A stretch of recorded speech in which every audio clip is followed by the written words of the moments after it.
Welcome ஆல்டு சரிதா சமையல். இன்றைக்கி நம்ம சமையலில் சுவையான கருணைக்கிழங்கு குழம்பு எப்படி பண்ணுறதுன்னு பார்க்கலாம். இது சாதத்துக்கு மட்டும் இல்லை, இட்லி தோசை கூட தொட்டு சாப்பிட்லாம். ரொம்ப ரொம்ப நல்லாயிருக்கும். வாங்க அது எப்படி பண்ணுறதுன்னு பார்க்கலாம். ஃபஸ்ட்டு நம்ம கருணைக்கிழங்கை வேக வச்சு எடுத்துக்கலாம். அதுக்கு ஒரு பாத்திரத்தில் 1/2 லிட்டர் தண்ணி வச்சுருக்கேன். தண்ணி நல்லா கொதித்ததும் கொஞ்சமாக உப்பு சேர்த்துக்கலாம். 1/4 ஸ்பூன் மஞ்சள் சேர்த்துக்கலாம். சேர்த்துட்டு 1/4 கிலோ கருணைக்கிழங்கை இது மாதிரி நான் பீஸாக கட் பண்ணி வச்சுருக்கேன். இப்போது கொதிக்கிற தண்ணியில் இந்த கருணைக்கிழங்கை சேர்த்து விட்டு இது ஒரு வாட்டி கலந்து விட்டு நம்ம மூடி விட்டுடலாம். நல்லா வெந்து வரட்டும். ஒரு சில கருணைக்கிழங்கு நமக்கு அரிப்பு இருக்கும். நம்ம சாப்பிடும்போது தெரியும், வாயெல்லாம் ஒரு மாதிரி அரிக்கும். நம்ம இந்த மாதிரி வேக வச்சு எடுக்கும்போது அந்த அரிப்புலாம் இருக்காது. குழம்பு நல்லா டேஸ்ட்டாக இருக்கும். நான் 5 நிமிஷம் இந்த காயை வேக வச்சுருக்கேன். இப்போ பார்த்தீங்கன்னா காய் நல்லா வெந்துருச்சு. பாருங்கள், இந்த அளவுக்கு காய் வெந்திருக்கணும். இப்போது அடுப்பு ஆஃப் பண்ணிவிட்டு இதில் உள்ள தண்ணியை வடிகட்டிட்டு நம்ம ஒரு பிளேட்டில் மாற்றி வச்சுக்கலாம். அடுத்து நம்ம மசாலா பொருட்களை வறுத்துக்கலாம். அதுக்கு ஒரு பேன் சூடு பண்ணி நல்லா சூடானதுமே 2 ஸ்பூன் எண்ணெய் சேர்த்துக்கிறேன். எண்ணெய் நல்லா காஞ்சதும் 1/4 ஸ்பூன் வெந்தயம் சேர்த்துக்கிறேன். 1/2 ஸ்பூன் சோம்பு, 1/4 ஸ்பூன் சீரகம்.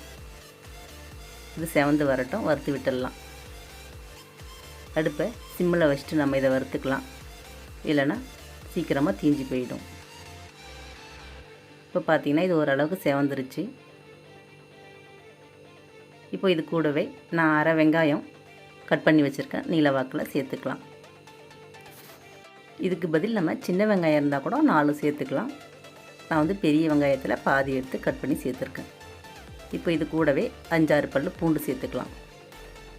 இது ரெண்டும் ஓரளவுக்கு நல்லா வதங்கி வரட்டும். பார்த்திங்கன்னா நல்லா இது வதங்கிருச்சு. இது கூடவே 4 ஸ்பூன் துருவின தேங்காய் சேர்த்துக்கிறேன்.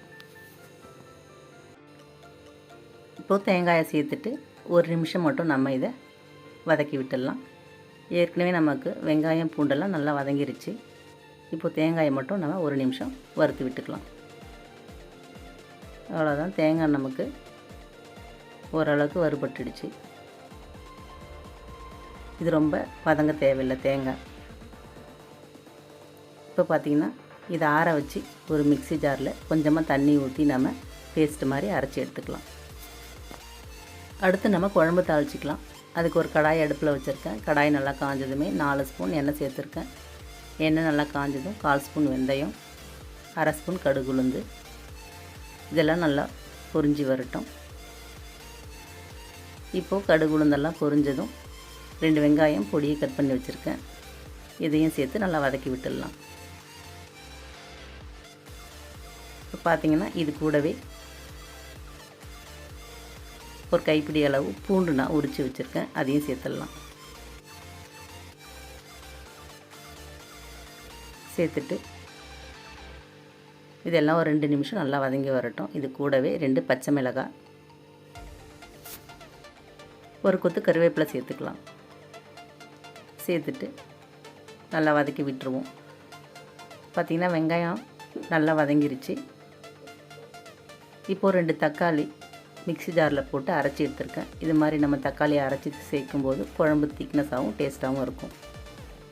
இப்போ சேர்த்துட்டு நல்லா வதக்கி விட்டுடலாம். தக்காளி பார்த்திங்கன்னா நல்லா வதங்கிருச்சு.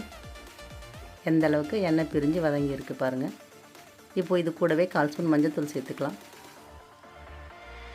சேர்த்துட்டு 3 ஸ்பூன் குழம்பு மிளகாய்த்தூள் எடுத்துருக்கேன். குழம்பு மிளகாய்த்தூள் சேர்த்தோம்னா நல்லா குழம்பு டேஸ்ட்டாக இருக்கும். இல்லைனா இதுக்கு பதில் நம்ம 1 ஸ்பூன் மிளகாய்த்தூள், 2 ஸ்பூன் தனியாத்தூள் கூட சேர்த்து வதக்கி விட்டுக்கலாம். இப்போது மிளகாய்த்தூளோட பச்சை வாசல்லாம் போய் 1 நிமிஷம் நல்லா இதை நம்ம வதக்கி விட்டாச்சு. இப்போ பார்த்திங்கன்னா ஒரு எலுமிச்சம்பழ சைஸ் புளி எடுத்து நான் ஒரு 2 தடவை கரைச்சி எடுத்து வச்சுருக்கேன். இப்போது அந்த தண்ணியை நம்ம புளி தண்ணியை சேர்த்துக்கலாம். புளி தண்ணியை சேர்த்துட்டு நமக்கு எந்த அளவுக்கு குழம்பு திக்னஸ் வேணுமோ அந்த அளவுக்கு தண்ணி சேர்த்துக்கலாம். இப்போது இந்த குழம்புக்கு தேவையான உப்பு சேர்த்துருக்கேன். நம்ம ஏற்கனவே கருணைக்கிழங்கு வேக வைக்கும்போது உப்பு சேர்த்துருக்கோம். அதை பார்த்துட்டு நம்ம குழம்புல உப்பு சேர்த்துக்கலாம். இப்போது மூடி வச்சிடலாம். 5 நிமிஷம் கொதிக்கட்டும். பார்த்திங்கன்னா குழம்பு 5 நிமிஷம் நல்லா ஹை ஃப்ளேமில் வச்சு கொதிக்க வச்சுருக்கேன். இப்போது நம்ம வேக வச்ச கருணக்கிழங்கை குழம்புல சேர்த்துடலாம். இது கூடவே நம்ம அரைச்சி எடுத்த மசாலாலாம் சேர்த்துடலாம். நம்ம தேங்காய், வெங்காயம், பூண்டு, சோம்பெல்லாம் அரைச்சி வச்ச மசாலாவை சேர்த்துக்கலாம். சேர்த்துட்டு இதை நல்லா ஒரு வாட்டி கலந்து விட்டு இப்போ மூடி வச்சு இன்னொரு 5 நிமிஷம் நம்ம மீடியம் ஃப்ளேமில் வச்சு கொதிக்க விட்டுக்கலாம். குழம்பு நமக்கு எந்த அளவுக்கு திக்னஸ் தேவையோ இப்போவே நமக்கு அந்த அளவுக்கு தண்ணி சேர்த்து கொதிக்க விட்டுக்கலாம். இப்போ மூடி வச்சிடலாம். ஒரு 5 நிமிஷம் கொதிக்கட்டும். பார்த்திங்கன்னா நல்லா 5 நிமிஷம் கொதிச்சிடுச்சு. குழம்பு நல்லா திக்காகி இருக்குது.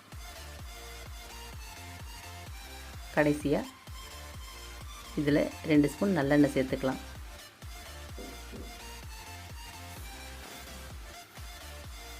கொஞ்சமாக கருவேப்பிலை மல்லி சேர்த்து அடுப்பை ஆஃப் பண்ணிக்கலாம். அவ்வளோதான்.